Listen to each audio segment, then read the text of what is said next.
adana na a zuciya. Na yarda da kai ka yarda da ni, ka mamaye gurbin zuciya. Duk inda za ka je da ni, ka adana na a zuciya.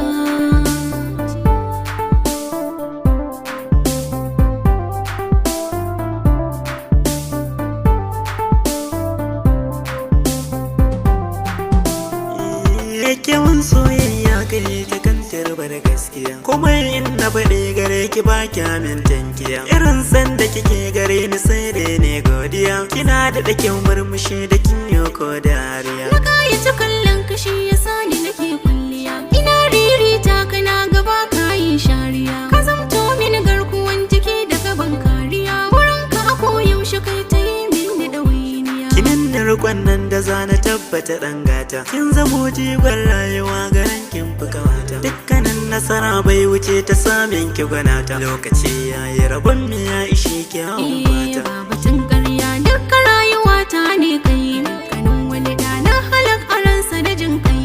Na kai goro kanka har mari da dazan kai, nasara aure in aka yi soyayya ai.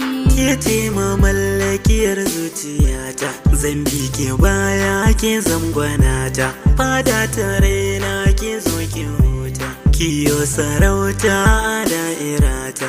Asan gayya ta kai mini komai, kai ne na baiwa dukkanin mukamai. Domin garan ka darar majarmai, kyawun gyaɗa bai wuce ta yi mai. Ai lokaci na maza mai isko, kamar alakar wuta a kasko. Da ne da ke za a yi mana baiko, a zuciya ke kaɗai na ɗauko.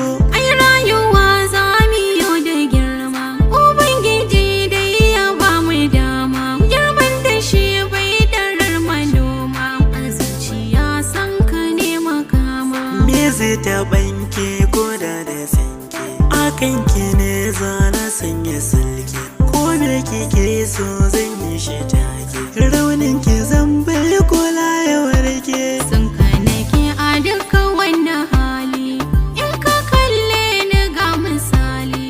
So da kai rabbi yayyo kulli, san ka ba hujja ba dalili. San ka nake kawai a raina, Ni ma da ƙaunar ki na ka kwana, mu damke so ba